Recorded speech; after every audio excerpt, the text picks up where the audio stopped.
할렐루야. 우리 옆에 계신 분들과 인사할까요? 잘 나오셨습니다. 한 번 더 인사할게요. 크신 은혜 받으십시오. 오늘 이 귀한 시간, 하나님의 풍성한 은혜가 임하는 귀한 시간 되길 간절히 소망합니다.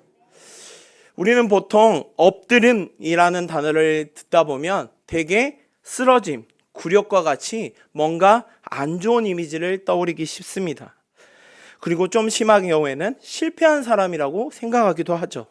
넘어져서 더 이상 일어날 수 없을 때, 뭔가 열심히 일했음에도 불구하고 그것을 성취하지 못할 때, 할 말이 다 떨어질 때, 자존심이 완전히 무너졌을 때 그 순간을 사람은 엎드림이라고 말하는 경우가 참 많이 있습니다.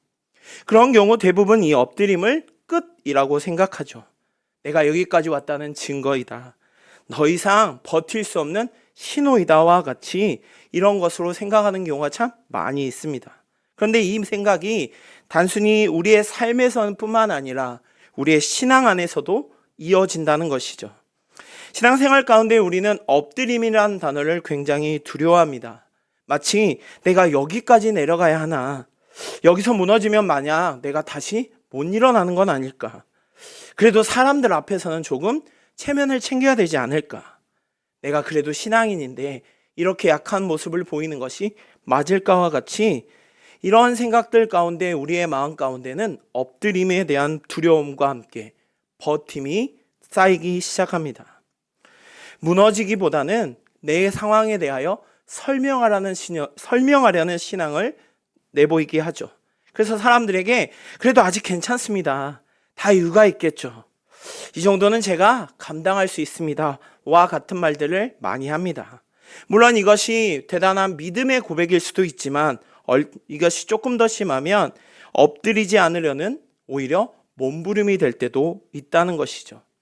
신앙이 깊어질수록 하나님 앞에 겸손함으로 나아가기보다는 오히려 내 상황과 환경을 마치 설명하려고 할 때가 더 많아진다는 것이죠.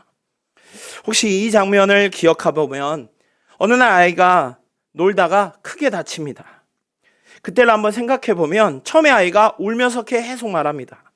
제가 잘못한 게 아니에요, 제가 실수한 게 아니에요, 친구들과의 상황에서는 저희가 먼저 그랬어요, 너무 아파요와 같은 온갖 자기의 상황에 대하여 설명하려고 애쓰죠. 그런데 저기 앞에 부모님의 얼굴이 딱 보이는 순간 아이는 갑자기 말을 멈추고 먼저 아빠한테 아니면 엄마한테 달려가죠. 그때 아이는 더 이상 설명하지 않습니다. 왜냐하면 부모님의 그 품이 무엇보다도 설명보다도 안전하기 때문이죠. 어쩜 우리의 삶 역시, 우리의 신앙 역시 하나님 앞에서 아직도 계속해서 설명하려고 있지는 않습니까? 하나님, 제가 이런 상황이에요, 하나님, 제가 이럴 수밖에 없어요, 저 나름대로 지금 최선을 다하고 있어요 같이 뭔가 신앙에 대하여, 하나님에 대하여 설명하려고 멈추는 경우가 많다는 것이죠. 그런데 우리가 읽은 말씀에서는 이 우리의 이런 생각과 전혀 다른 말을 합니다. 엎드림은 결코 실패나 패배가 아니라 오히려 믿음의 시작이라고 말이죠. 성경에서 우리가 성경 말씀을 읽다 보면 하나님을 만난 사람들의 한결같은 모습이 드러납니다. 아브라함도, 모세도, 그리고 세례 요한, 사도 요한들도 하나님을 만난 순간 하나님 앞에 더욱 당당하게 자신을 소개하는 것이 아니라 오히려 아무 말도 하지 않고 그 자리에서 엎드립니다. 그것은 무엇일까요? 왜 이들이 하나님 앞에 자신에 대해 설명하지 않고 오히려 엎드리고 있을까요? 오늘 본문에 등장하는 욥 역시 하나님 앞에 엎드리고 있습니다. 근데 중요한 것은 이러한 욥이 처음부터 하나님 앞에 엎드렸던 사람이 아니라는 것이죠. 욥은 고난의 자리에서 침묵한 사람이 아닙니다. 그는 끝까지 자신에 대하여 이야기합니다. 자신의 억울함을 이야기하고 자신의 의로움을 말하고 하나님께 왜 이 상황이 일어났는지를 질문하며 항변하죠. 물론 욥의 모습을 살펴보면 그 모든 과정이 어떤 하나님을 향한 불신앙이나 하나님을 믿지 못하기 때문에 하나님을 포기하기 때문에 했던 말이 아닙니다. 그러나 그 말 속에는 여전히 내 자리가 남아 있었기 때문이죠. 분명 욥은 하나님을 신뢰하고 하나님을 믿고 나아갔지만 그 속에서 자신도 모르게 마치 하나님께 설명을 요구하고 이유를 따져 묻는 자리에 서 있었던 것이죠. 욥기 38장에서 하나님께서 마침내 침묵을 깨시고 말씀하십니다. 그런데 욥에 대한 질문에 대한 하나님은 우리가 생각했던, 우리가 기대했던 방식으로 대답하지 않으십니다. 왜 이 고난이 왔는지, 내가 무슨 죄를 지어서 이런 일이 일어났는지를 밝혀주시지 않으시고 오히려 이렇게 질문하시죠. 38장 4절에 내가 땅에 기초를 놓을 때에 내가 어디 있었느냐, 내가 깨달아 알았거든 말할지니라 라고 말합니다. 얼핏 보면 욥을 책망하는 것 같은 말씀 같습니다. 하지만 이것은 욥을 책망하려는 말씀이 아니라 욥의 자리를 다시 하나님께로 돌려놓으려는 질문이었던 것이죠.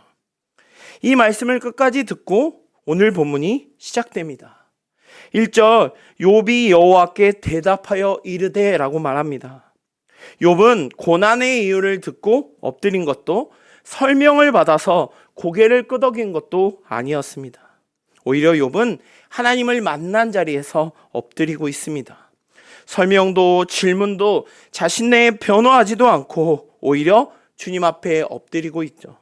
그 모습은 욥의 신앙이 무너진 것이 아니라 오히려 욥의 신앙이 완성되는 모습입니다.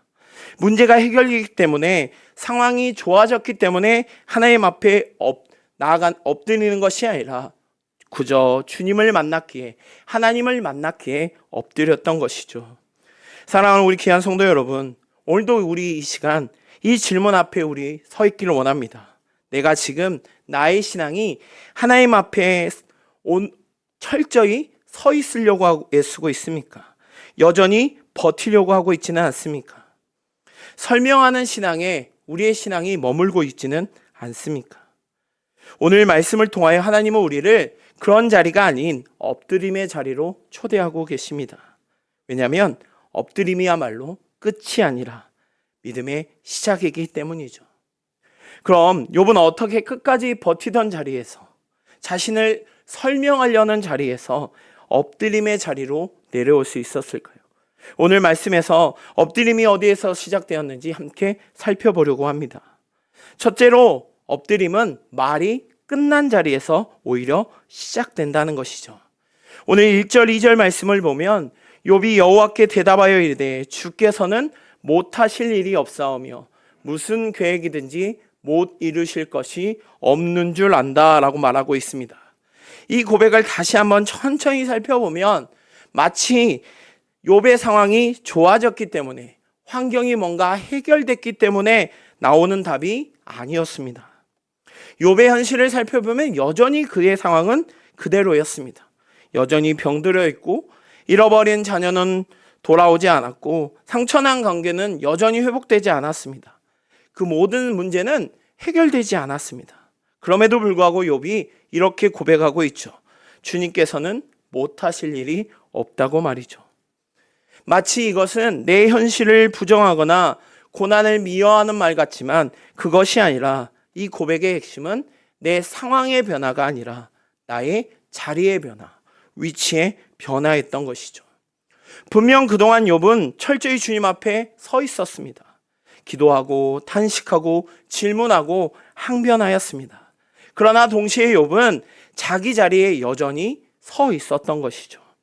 그렇게 나는 울었고 내가 무슨 죄를 지었습니까? 하나님, 이 정도면 설명해 주셔야지 않으십니까? 와 같은 말들을 하고 있는 것이죠.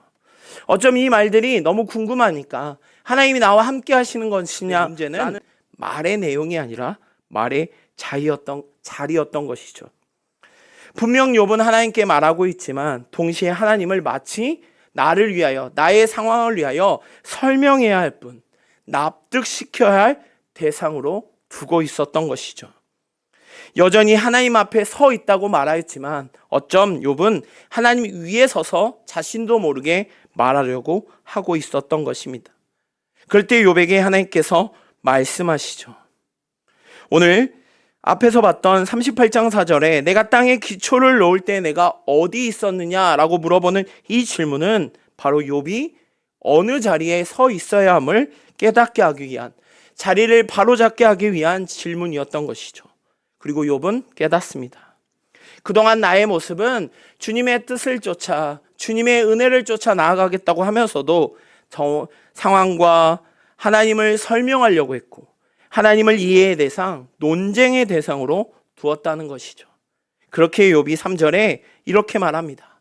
무지한 말로 이치를 가리는 자가 누구냐라고 말이죠. 이 말은 다른 사람이 아닌 바로 자기 자신을 향한 고백이었습니다. 그동안 하나님에 대해 말이 많았던 사람이 바로 저였고, 알지도 못하면서 하나님에 대해 잘 알지도 못하면서 설명하려고만 했던, 납득시키려고만 했던, 이해하려고만 했던 사람이 바로 저였음을 고백하고 있는 것이죠. 그리고 그 순간 하나님의 놀라운 은혜를 경험합니다. 왜냐하면 하나님을 만날 때 우리는 오히려 말이 없어집니다. 보통 언제 말이 제일 많아질까요? 뭔가에 대하여 어설프게 할 때가 제일 말이 많아집니다. 그런 얘기도 있죠. 제주도 간 사람과 제주도 안 간 사람이 싸우면 제주도 안 간 사람이 이긴다는 말이 있죠. 왜일까요? 정확히 알지 못하니까 헛된 주장을 더 열심히 설명하는 것처럼 우리 역시 마찬가지입니다. 하나님에 대해 아는 지식이 있다고 생각할 때, 내 나름대로 신앙의 지식이 논리를 갖고 있다고 생각될 때, 내 기준으로 하나님에 대하여 해석하고 분명하다고 느끼는 순간 나도 모르게 하나님을 설명하려고 한다는 것이죠. 그러나 하나님을 만나면 그 모든 것들이 다 사라집니다. 말은 오히려 줄어들고 질문은 사라지고 설명이 무의미해집니다. 왜냐하면 하나님 그분 자체가 이미 답이시기 때문이죠. 하나님 앞에서 더 좋은 설명이 필요한 것이 아니라 바로 우리의 자리가 바뀌는 것이 먼저라는 것이죠. 내가 중심이었던 자리에서 내려놓고 하나님을 나도 모르게 판단한 자리에서 물러나고 하나님의 자리를 내 가운데 다시 모시는 것, 그것이야말로 하나님이 바라시는 엎드림인 것이죠. 사랑하는 성도 여러분, 우리의 신앙을 한번 돌아볼까요? 우리가 하나님 앞에 기도하며 하나님의 말씀을 쫓아 나아간다고 말하면서 나도 모르게 하나님 앞에 말이 많아지고 오히려 하나님을 설명하려고 했던 내 모습, 질문은 쌓여가고 하나님에 더 알아가려고 하면서도 여전히 나는 주님 앞에 엎드림은 사라지고 있지는 않습니까? 신앙이 깊어진다는 것은 더욱 하나님 앞에 나아가는 것, 더욱 나아는 말을 하는 것이 아니라 하나님 앞에 더욱 잠잠히 다가가는 것이죠. 어쩜 욥은 이 자리에서 아무것도 얻지 못한 것처럼 보이게 합니다. 분명 회복도 없었고 아직 응답도 없고 삶의 변화도 없습니다. 그러나 욥이 가장 중요한 것을 얻고 있죠. 그것은 바로 자기 자신의 자리를 내려놓고 하나님 앞에 엎드릴 수 있는 믿음이었던 것이죠. 그렇게 엎드림은 하나님을 다시 내 마음으로 모시는 때 자연스럽게 흘러나오는 믿음의 태도인 것이죠. 사랑하는 성도 여러분, 어쩜 오늘날 많은 신앙인들의 모습 가운데 하나님을 알아가고 하나님에 대해 배워가고 말씀을 통하여 찬양을 통하여 기도를 통하여 하나님을 더욱 알아가려고 하는 순간마다 나도 모르게 하나님을 설명하려고 하고 내 상황과 환경에 대하여 하나님을 이해시키려고 하는 내 모습이 오히려 하나님 앞에 엎드리는 것이 아닌 하나님 위에 서서 나를 드러내려고 하는 모습일 수 있습니다. 사랑하는 귀한 성도 여러분, 우리의 상황과 환경에 따라 말로 설명하는 모습이 아니라 이 시간 말을 멈추고 주님 앞에 엎드리며 하나님을 내 마음으로 모시는 귀한 성도들 되시기를 간절히 소망합니다. 두 번째로, 엎드림은 바로 하나님을 만날 때 나올 수 있습니다. 4절 말씀에 내가 말하겠사오나 주는 들으시고 내게 주께 묻겠사오니 주여 내게 알게 하옵소서. 내가 주께 대하여 귀로 듣기만 하였사오나 이제는 눈으로 주를 배옵나이다 라고 말합니다. 이러한 욥의 고백은 그동안 하나님 내가 하나님을 잘못 믿었습니다라는 신앙의 부정적인 고백이 아닙니다. 오히려 이 고백은 욥의 신앙이 한 단계 더 성장했음을, 깊어졌음을 드러내고 있습니다. 욥은 하나님을 몰랐던 사람이 아니죠. 당시 기준으로 보면 흠잡을 데 없었던 사람이 바로 욥입니다. 욥에 대하여 이렇게 설명합니다. 온전하고 정직하며 하나님을 경외하며 악에서 떠난 자라고 소개합니다. 마치 완벽한 자의 모습이죠. 요즘 말로 말씀도 잘 알고 삶도 바르고 신앙의 평판도 모범적인 매우 존경받을 만한 신앙인이 바로 욥이었습니다. 근데 5절 욥이 이렇게 고백하죠. 주께 대하여 귀로 듣기만 하였사오다 라고 말합니다. 이 말은 하나님을 몰랐단 말이 아니죠. 오히려 하나님을 그동안에는 간접적으로만 알았다는 뜻입니다. 보통 귀로 듣는다는 것은 어떤 다른 사람을 경험을 통하여 들을 때 우리는 귀로 듣는다는 말을 사용합니다. 분명 말씀을 통해 전통을 통하여 교회의 가르침을 통하여 교회의 많은 신앙적인 언어들을 통하여 우리는 하나님을 아는 것을 하나님을 알아가고 이 신앙은 너무나도 중요합니다. 왜냐하면 이것을 듣지 않는다면 아예 우리는 하나님을 알 수도 없기 때문이죠. 그러나 이 신앙에 멈춘다면 그것은 한계가 있을 수밖에 없습니다. 왜냐하면 점점 귀로 듣는 데서만 멈추면 마치 나도 모르게 하나님을 어떤 특정한 대상으로 두기 쉽기 때문이죠. 그래서 하나님을 알고 있을 때 사람들은 자연스럽게 그 하나님에 대하여 말하기 위하여 설명하고 이해하고 판단하려 드는 것이 당연해 보입니다. 마치 이런 것이죠. 하나님은 이런 분이어야 하지 않을까? 이 상황에서 하나님 이렇게 말씀하셔야 되는 거 아니에요? 왜 저 사람은 되고 나는 안 됩니까? 와 같은 마치 하나님의 일하심에 하나님의 역사하심에 대하여 내 기준과 내 판단으로 설명하고 이해하려 든다는 것이죠. 이 질문은 신앙이 없는 사람이 하는 말이 아닙니다. 오히려 신앙에 어느 정도의 깊이가 있다고 말하는 사람들 속에 나도 모르게 나오는 말 중에 하나인 것이죠. 지식으로만 아는 하나님은 오히려 토론의 대상이 될 수 있습니다. 그러기에 말이 많아지고 설명이 필요하고 납득이 요구됩니다. 이 말씀을 준비하면서 지난번 신년부흥회 때 김치환 교수님이 말했던 이야기가 생각나더라고요. 복음은 단순하다고. 어쩜 우리의 삶은 자꾸 뭔가를 보태려고 하다 보니 듣는 신앙에서 멈추는 경우가 많다는 것이죠. 그런데 욥은 여기서 나아갑니다. 5절 뒷부분에 이제는 눈으로 주를 배웁는다 라고 말합니다. 어떤 형상을 봤다는 것이 아니라 실제로 주님 앞에 온전히 엎드릴 수 있는 자가 되었다고 고백하고 있는 것이죠. 하나님을 만났다는 것은 내가 하나님을 단순히 많이 알아서 이해했다는 것이 아닙니다.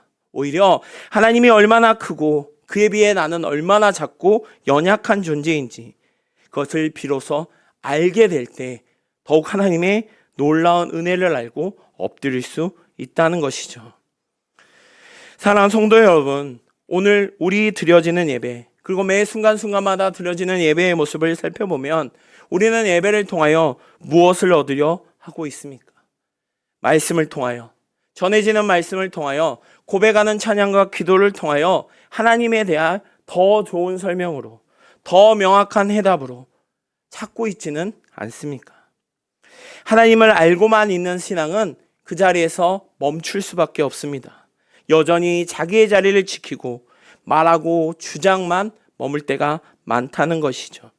그러나 하나님을 만난 신앙은 반드시 엎드립니다. 왜냐하면 그분 앞에 내 자리가 얼마나 연약하고 내가 얼마나 연약한 존재인지를 알기에 나를 주장하는 것이 아닌 철저히 주님 앞에 나의 모든 것들을 내려놓는 것이죠.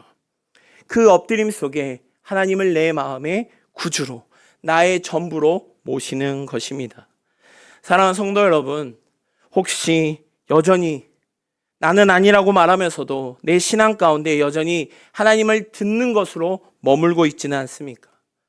하나님에 대하여 어떤 해답, 어떤 설명으로만 하나님을 알아가려고 하고 있지는 않습니까? 수많은 설교와 수많은 기도와 수많은 고백 속에서 듣는 것에만 멈춰 있지는 않습니까?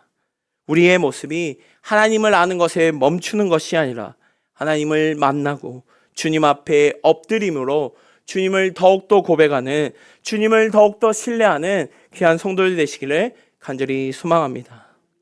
그리고 마지막 세 번째로, 엎드림은 회개로 이어집니다. 6절 말씀에 욥이 이렇게 고백합니다. 그러므로 내가 스스로 거두어 드리고 티끌과 재 가운데서 회개한다 라고 말이죠. 이 구절은 욥의 신앙 여정 전체를 정리하는 고백과 같습니다.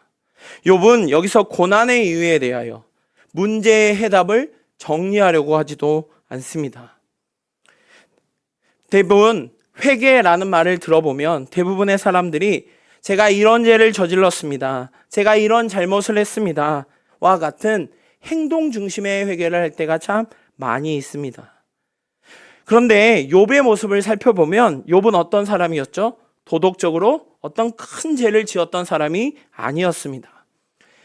욥에 대하여 의롭고 정직하고 하나님을 경외하며 악에서 떠난 자라고 소개할 만큼 당대의 신앙으로 모범적이었던 사람이죠. 그런데 욥이 오늘 6절에서 회개하나이다 라고 말하고 있습니다. 왜일까요? 그는 진정한 하나님을 만났기 때문입니다. 우리는 종종 죄를 많이 깨달아야, 잘못을 많이 발견해야 그것이 진짜 회개이다, 눈물을 흘리고 통곡하며 온 마음을 고백하는 것이 회개이다 라고 말합니다. 물론 그거 역시 회개이죠. 그런데 진정한 회개는 바로 하나님을 바로 볼 때 시작한다는 것이죠. 빛이 강할수록 먼지가 더 잘 보이듯 하나님을 더 분명히 볼수록 내 자신이 더욱 분명하게 드러납니다. 욥은 자기의 죄를 찾아서 고발한 것이 아니라 지금 자기의 자리를 보고 있는 것이죠. 욥은 하나님을 나도 모르게 납득시키고 하나님에 대하여 신뢰보다는 먼저 이해하고 설명하려 했던 그 모습을 회개합니다. 또한 하나님이 침묵하시면 따져 묻는, 논증하려 했던 자신의 모습을 회개하고 있죠. 그리고 나는 여전히 옳다, 나는 틀리지 않다라고 말하는 나도 모르게 하나님보다 앞섰던 순간들, 이 모든 것들을 주님 앞에 철저히 회개하며 엎드리고 있습니다. 그리고 고백합니다. 내가 스스로 거두어 드렸다고. 내가 했던 말들을 거두리고 내가 주장했던 권리를 내려놓고 내가 서 있던 이 자리에서 내려놓겠습니다. 회개란 말은 결국 주님 앞에 철저히 나의 모든 것들을 거두는 것입니다. 그리고 덧붙입니다. 티끌과 재 가운데 라고 말이죠. 이것은 단순한 겸손의 표현이 아니라 자기의 존재를 인정하는 고백입니다. 나는 본래 먼지와 같이 너무나도 연약한, 하나님 앞에서 아무것도 존재할 수 없는, 주장할 수 없는 너무나도 보잘것없는 존재임을 고백하는 것이죠. 바로 이것이, 이 고백이 회개의 핵심입니다. 하나님 앞에서 설 자격을 주장할 수 없고 말할 권리를 요구할 수 없고 자기의 의를 내세울 수 없는 지극히 연약한 자기의 모습을 하나님 앞에 고백하며 엎드린 것이죠. 사랑하는 성도 여러분, 혹시 여전히 우리는 하나님 앞에 회개의 자리 가운데 나오는 그 순간에도 하나님 알고 계시잖아요. 제가 이럴 수밖에 없었던 상황, 하나님 저 그래도 저 나름대로 최선을 다했어요 와 같은 것들로 내 회개를 고백할 때가 참 많이 있습니다. 저 역시 회개의 고백을 할 때 그런 고백을 했을 때가 훨씬 더 많았던 것 같습니다. 그런데 이것이야말로 해가이기도 하지만 이 말이 나도 모르게 생길 때마다 오히려 하나님은 우리를 더 깊은 회개의 자리로 초대하고 계십니다. 그 자리는 오히려 말이 줄어들고 변명이 사라지고 내 자리가 내려오는 바로 엎드림의 자리인 것이죠. 사랑하는 성도 여러분, 엎드림이 회개가 될 때 그 회개가 곧 우리의 믿음이 될 줄 믿습니다. 그리고 그 믿음 위에 하나님은 반드시 새로운 회복을 시작하십니다. 언제나 주님 앞에 내 자리를 내려놓고 엎드림으로 나아가는 귀한 성도들 되시기를 소망합니다. 오늘 우리는 욥의 마지막 자리에 함께 서 있습니다. 많은 질문을 했던, 많은 질문을 쏟아냈던 그 욥이 마침내 하나님 앞에 엎드립니다. 어쩜 우리는 믿음에 대하여 흔들리지 않고 당당하게 서 있는 마치 버티는 강함이 튼튼한 믿음이라고 생각할 때가 많이 있습니다. 근데 오늘 본문은 정반대의 모습을 보여주죠. 믿음은 당당한 태도나 굳건히 높이 서 있는 모습이 아니라 하나님 앞에 엎드릴 줄 아는 자, 그것이 곧 믿음임을 말하고 있습니다. 엎드림은 무엇일까요? 변명이 멈추는 자리, 그래도와 같은 나의 모르는 설명을 그 말이 사라지는 자리입니다. 오직 하나님만 높여지는 그 자리가 바로 믿음의 자리입니다.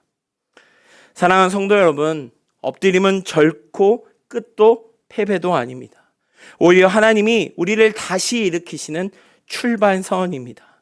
오늘 하나님이 욥이 엎드린 그 자리에서 회복을 얹으셨던 것처럼 엎드림이 회개가 되고 회개가 믿음이 되고 믿음이 다시 삶을 일으켰던 것처럼 우리의 삶 역시 이 세상 가운데 나아갈 때 우리 각자에게 묻고 계십니다. 지금 네가 서 있는 자리가, 네가 위치한 자리가 여전히 하나님을 설명하려고 하는 자리인지, 아니면 주님 앞에 엎드리고 있는 자리인지요.